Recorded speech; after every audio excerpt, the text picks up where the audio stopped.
Welcome to the CX Coffee Chat, brought to you by The Next. Grab your cup, settle in, and let industry leaders spill their CX beans.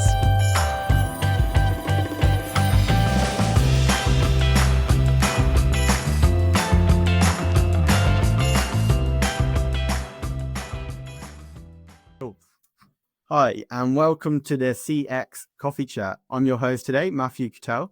I'm here with Craig Jackson, the Director of Customer Success at Pleo. Hello, Craig. It's welcome, and thank you for joining us. Hi, Matt. No, thank you for having me, and thank you for having the patience in putting this together. Appreciate it a lot. So, look, before we dive in, tell us a little bit about yourself. Let our audience kind of know about who you are and what you do. Okay, yeah. So on the personal side, I'm Craig. I hail from sunny Wales, otherwise known as God's country. I've two wonderful children and a family. I've been in customer success now since 2016. My first role actually was working alongside somebody who's actually a part of Concentrix now, which is quite wonderful. I originated in recruitment, got the opportunity to step into a role which married recruitment, technology, and finance, and that suddenly gave birth to my dream of fintech organizations, and I've been in that industry ever since. Amazing. And can you share a little bit more about that background? What led you to your role today at Pleo? And so what's that journey? You've been there for a few years? Yeah, so I've been at Pleo now for 4 years. Arguably the best career move that I've ever made. But in order to get there, I had to make some previous ones, right? So my first experience in the fintech world was working for a company called Sonovate, a company I hold very dear to my heart. A fantastic opportunity to join the company at a very early stage and be a part of its tremendous growth. Tremendous amount of love for the two directors who gave me the opportunity there, and equally the chief of operations who was really pivotal in my career decision making from there onwards. In between there, I managed to work for two really impressive organizations before I landed at Pleo, just under 4 years ago, and I've had the time of my life ever since. Amazing. And for those who might not know Pleo too well, how would you describe the company and what really drew you to join? Yeah, great question. And I find myself in a challenging position with this all the time, because my mum often asks me, like, what is it that you do? And despite doing it for years, she still doesn't know. So I'll give it another shot. So Pleo is a spend management organization. Ultimately, our principal product is around smart cards with an app that feeds through all of the company's spend through to an ERP system. Now, we have some very clever features which wrap around that to manage subscriptions and invoices as well. So ultimately, the goal of the business is to capture a business spend to provide an effortless experience when understanding where the funds go. But from what drew me in, how I first heard about the opportunity within Pleo was actually somebody I worked with in a previous role. They led me to the information that there was a new regional leader position, and I put my hat in the ring. And from the very first conversation, I kind of knew that this was the organization that I wanted to be in. I met with the then people partner, who was arguably one of the best that I've ever worked with since. Extremely human, very diligent, very caring. Just met everything that I looked for from a cultural and a personality perspective. And as a byproduct, I went throughout the course of the interview process. I went through 5 in 1 week, and I was very, very fortunate at the end of it, have to meet a number of different people that the role was offered to me. Despite being in a process for some other opportunities as well, it was an absolute no-brainer for what I was looking for in my career. And still 4 years later, I feel the same. Amazing. That's a really good story. And so now that we kind of know what drew you in, let's talk a little bit about what does your role look like day to day as Director of Customer Success? I'm going to steal a little bit from Ben Horowitz when I talk about this, because ultimately my role rallies around 3 key areas, which is first, the vision, secondly, creating followership, and then lastly, execution. So getting things done. So, Pleo is an ever-changing organization. We've 10x'd our SaaS revenue over the course of the last 4 years, and it has been a tremendous effort from under 1,000 people. But during that time, like, no 2 days have ever remained the same. But there are three key principles, I would say, which align consistently, which is to ensure that the team, and when I say the team, everybody that falls within a customer-facing role, are constantly rallied across a common goal, whether that be within my direct leadership or stakeholders. Secondly, we have people committed to that common goal. And then lastly, we rally around really tight, executionally focused KPIs and objectives and key results over a period of time. Sometimes that's biannually, sometimes it's quarterly. But my goal really is just to steer the ship whilst working with some incredible human beings. Nice. I really like that. Okay, so you've spoken about how intentional you are with driving that culture. I think that's a real cornerstone, it sounds, of your day to day. Could you give us a sort of a peek behind the scenes? What's something that actually like really works when you're talking about driving that vision being kind of one of the key attributes of your role? This question couldn't come at a better time, because it was only last week that the entire team were together for quite a few days. And I think one of the most lasting impressions that have happened to me in my time in Pleo was actually at one of these events. So last year, we rallied the team around a team building event, and take into consideration now that our CS team is spread all across Europe. So, we're in very small pockets. Some are remote, some are attached to offices. So from a time in person company, we get very limited throughout the course of the year. So these events are really quite special to us, not just for what we can achieve there, but also the connections that we build. And one of the exercises were we split the team up into various different groups, nobody from the same segment or from the same country. And we asked them to pick 5 key values out of a pool of 50. And once we completed that exercise, we all came back into the room and we shared. And there was a remarkable likeness or synergy between each and every group on the key values that they opted for. And quite literally, just before my conclusion, one of the team members stepped up, and this will stick with me for a large part of my career, and said, the favorite thing for me to take away from today is that no matter where we work, no matter our upbringing, no matter our career history, we've all rallied around the similar values. We're all connected no matter where we are. And that's like a dream come true for me as a leader. Like, that's everything you could ever hope to achieve, because when I'm not in the room, it means the team are self-governing that vision because it's what they believe. So I think as a group, we've hired really well. We've got a lot of very committed people, and we've grown collectively as a group as well. So, I have to say, I'm extremely proud of the group. I couldn't be happier.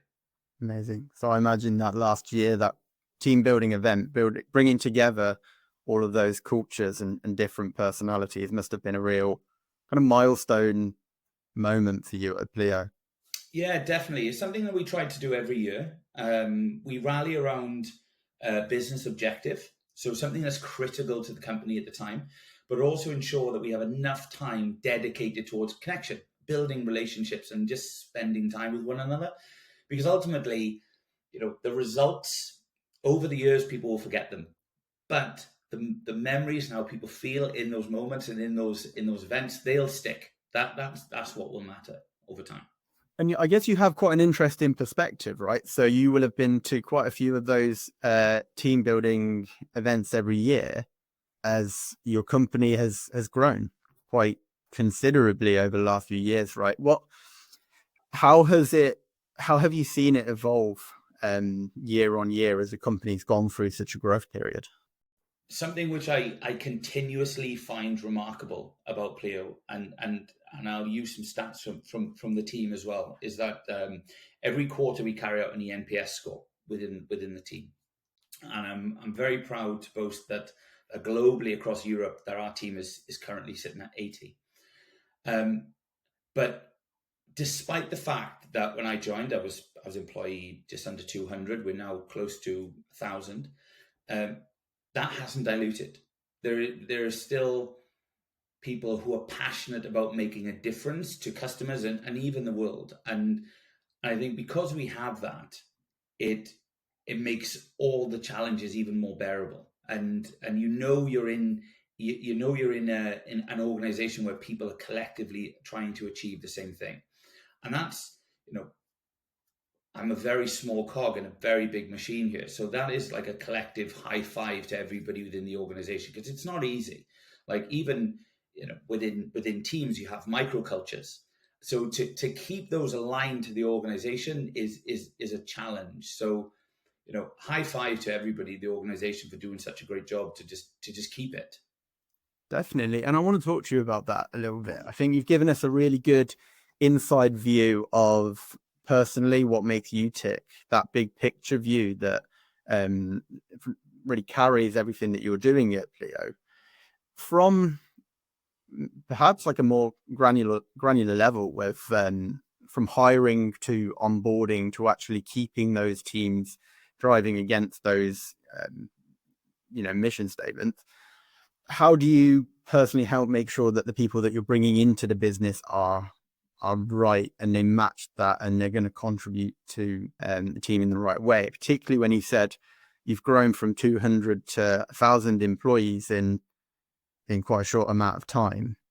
It's a challenge to maintain the quality, right, and those values. What are some of the ways that you've delivered on that?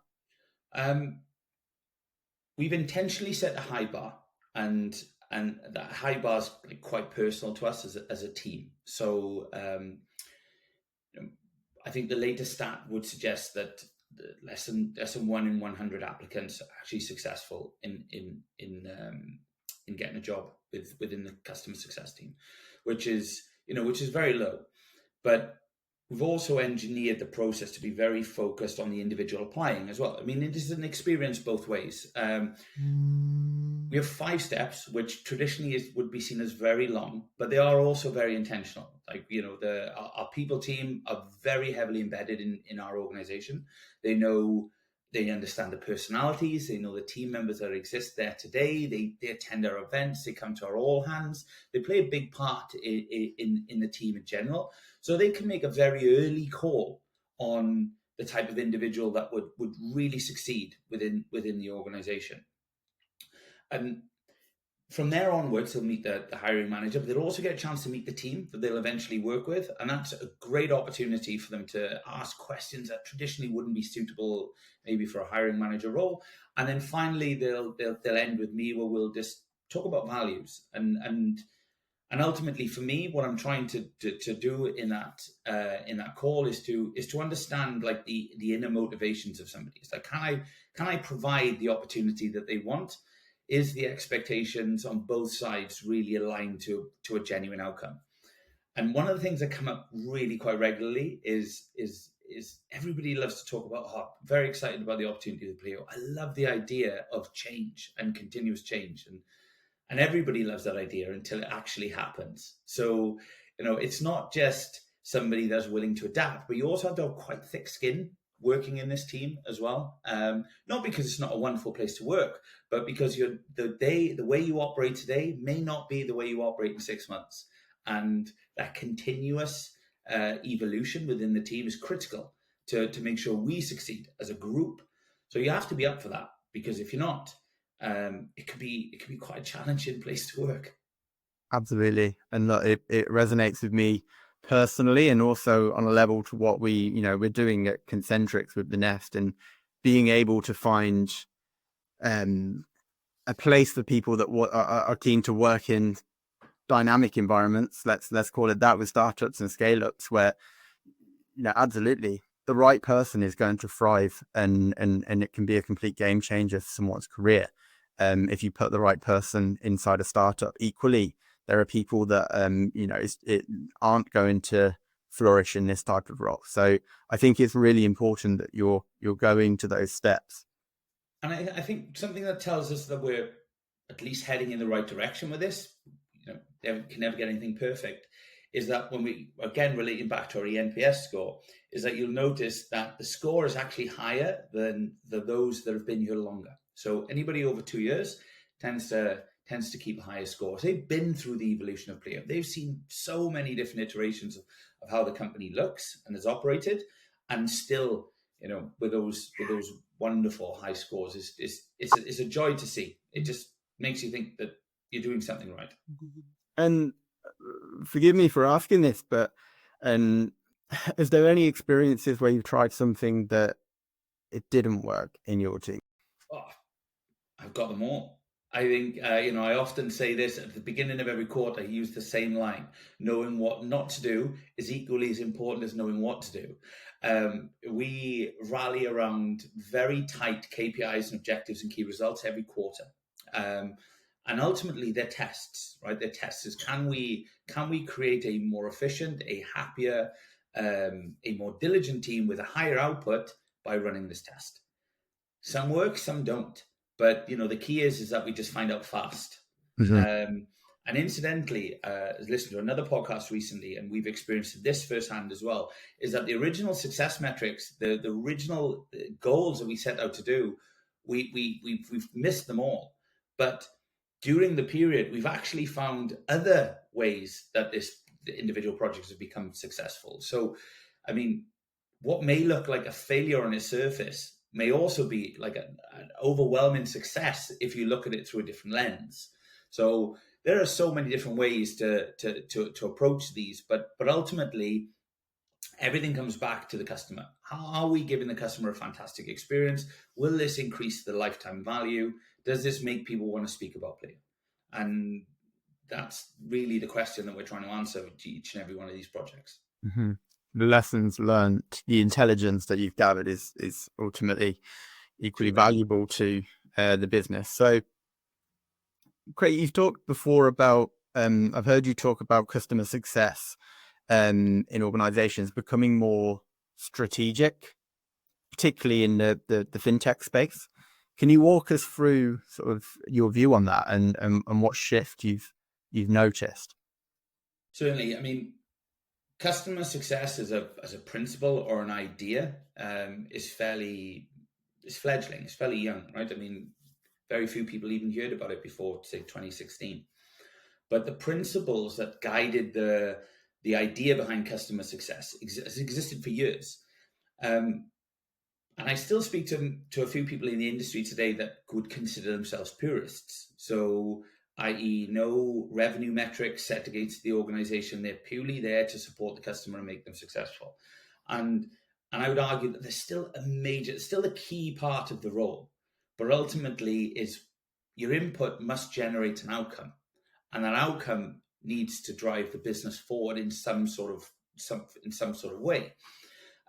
Something that we've done within the team over the past few years is we've run a series of degradation analyses across customer behavior and what would eventually lead them to wanting to churn. And we've managed to take those steps way back to the beginning, so we can identify the earliest experiences that you may have with the organization that may send you down a slippery slope. And we've essentially focused the team around 5 key principles, which we know provide value to our customers today. And we can directly attribute an activity that we make to a form of either revenue growth or protecting revenue that otherwise would have been lost. So I think from a CS perspective, particularly going back a few years ago, it'd be very easy to become distracted by every single problem that's in the organization. And something we believe very heavily within the team is you feed the focus and you starve the distraction. And we've done that by creating a global standard of performance, which ultimately channels the team to measure their input versus a direct outcome for the customer and the organization.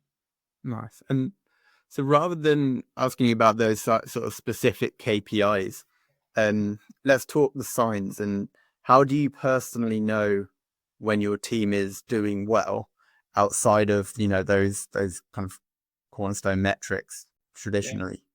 So, like, there's nothing revolutionary here, right? I mean, I have a fantastic leadership team. I love them to absolute the moon. They're incredible, and something that one of their sort of combined traits is how people focused they are. And throughout every single one-to-one, before we even get into any of those challenges around work, is we focus on three key areas, which is happiness, value, and support. And I'm a big believer that nobody comes to work to do a bad job. Everybody wants to do a good job. In life, what are we all trying to do? We're trying to pay our bills, get ahead, go on some wonderful holidays, and live a life that we're proud of. So I don't believe that anybody comes to work to essentially do a bad job. There are external impactors that can influence whether or not you show up your whole self. So those three key areas are really important to us. Are you happy? Do you feel valued? Can you offer value? And do you feel like you have the necessary support?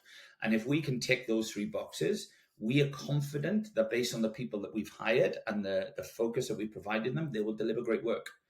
So if anything is lacking within those three principles, sometimes we'll just spend a few sessions, a few weeks just working on them, with the belief that the outcome will be that we'll get the individual back on track if it's necessary, and they'll be achieving much like they were before. And ultimately, if you're keeping those people happy in that way that you described, then that's translating to the customers. But I asked you a similar question earlier, but in terms of how your customer base has grown at Pleo, equally how you're introducing kind of new product lines, new markets, the company is growing in a lot of different ways. What are you doing to keep that human experience that you've described? Any tools or particular approaches that you found really help you to maintain that personal touch in such a scaling environment and increasingly digital world? This is like all credit to my boss. Like, it's probably good that this has been recorded. Like, massive brain, lovely guy. The way we've segmented our customer base means that we've the right people in the right spot. But then we've also supplemented this with an incredible customer marketing team that essentially maintain the tone of voice globally across all of our customers. So despite the fact that we have thousands and thousands of customers that we simply wouldn't physically be able to touch at a human level globally, we've still managed to keep a tone and an approach that I think leads directly to our culture internally and how we want customers to be treated. Ultimately, we're trying to drive an effortless experience, and any communication from us globally or personalized should also follow that track. We've also got an extremely good product team, and they focus very heavily on ensuring that the right interactions are being made with customers at the right time while they're in the product. So we've kind of like this 360 approach to customers, but from my personal day-to-day focus, it's on the northern end. So the mid-market and enterprise section. We've managed to create some really profitable portfolios with ensuring that we're not giving too many customers to the CSMs so they can maintain those really strong relationships. And we also have an internal sort of competition or channel where the team will share just great experiences that they've had with customers. Like, it doesn't have to drive anything. It could just be a wonderful conversation. It could be a congratulations on a wedding, could be a tiny little thoughtful gift, but just something that shines a spotlight on a wonderful interaction and not necessarily a business metric. So it kind of keeps that human aspect to everything that we do. And celebrate in the behaviors and things that you want to channel into the business as well. I think that's really good. And on that point of kind of human experience and keeping that, we have to talk a bit about AI. It's everywhere now. It's in every business. And how have you started to use it in customer success? Particularly, has there been anything that's particularly useful? Any caution or yeah? I think you can't get through the day now without somebody messaging you that they've got the best AI platform out there. You can't go through a day without somebody boasting around how they've utilized it in an absolute incredible way. And I always find that, like, rushing too heavily into these environments without too much intentional thought can ultimately end up creating a negative impact on your customers, which are the most important thing in everything that you do. So we've invested heavily. We've got a team internally that's dedicated to this. A lot of our tools also have, enhanced AI operations as well, particularly some really cool stuff within within our CRM system where you can just click a summarize button and it'll give me all the interactions. So there are very many ways in which we can use it today, but ultimately, like, the heart or our goal is to enhance what our team can do rather than to take tasks away. So throughout your working life, you have tasks which ultimately deliver very little impact to customers to maximum impact on customers. What we're trying to do is to take away those kind of 1 or 2 star tasks that don't actually help. Generating notes, transcripts, ultimately the basics. Where this goes, AI, I think we're just kind of knocking on the door, and who knows where it's going to be in the next few years. But we're very diligent in our approach to using it, but also very focused on not taking away anything from the human interaction that we've had so far. Interesting. I think that's a really good perspective. But broadly speaking, if it detracts from that human experience, which is obviously so important to you, are there any other situations where you think, no, definitely not use AI? And are there any specific examples where you've seen a tool or a use case that's genuinely impressed you and you've seen genuine value? Yeah, that's a great question. I think there's just so many. I think I think I'll double down on my previous statement from what not to use. Right? I mean, like, what makes the world go round is human interaction. We crave it in so many ways, and particularly in the space in which I operate, it's crucial. So I can't see a world where we'd be in a position to ever replace the team with some form of an AI concept. I don't think we'd ever even want to do that. But we do want to help the team become the best they can be. And there are some incredible tools out there that help them do that take away the need for them to go and read through multiple meeting notes or craft, documents, however that may look. But from a usage perspective, I mean, one of the tools that we have right now is internally is a tool called Pleo, which is ultimately our own version of ChatGPT, and it's tied to a lot of our back-end systems. So it really cuts out all of the effort required to go and find a certain metric. It has access to our help centers. If we need to query it for any reason, it can spit back an answer to us in no time at all. And I think fundamentally what that's been able to do is cut a lot of admin time for the CSMs. In fact, we've got some stats across each and every one of the key queries that it's been able to support. You'll have to forgive me, I can't remember the times off the top of my head right now, but I can share them at a later date. But it's really been quite impressive. Amazing. Look, great. I think before we wrap, let's end on a note of sort of reflection.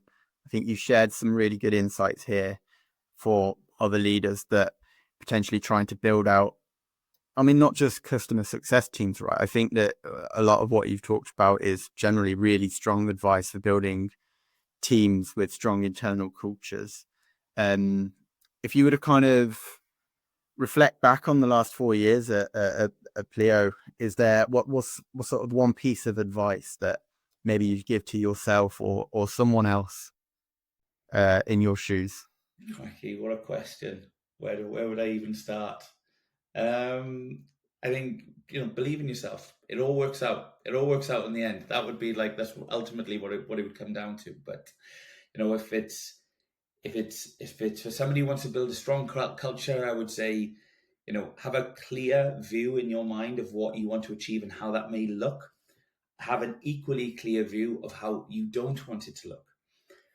Find your fellowship, and then ensure that your team and everybody around you has a stake in building it. Because before you buy in, you've got to weigh in, and I think that's one thing that I'm really proud of, is that we talk about the culture in Pleo. It's not down to me. Like, I'm just one part. Even if we look at CX, it's not down to me. I'm very fortunate to work with incredible people who are very smart and very driven, and just really nice people as well. So they have collectively created the culture that we have today, and it's something that I'm just super proud of. Amazing. I think that's a perfect note to end on. Thank you, Craig, for joining us today. And Thanks thank for you all having for me. listening. This was the CX Coffee Chat.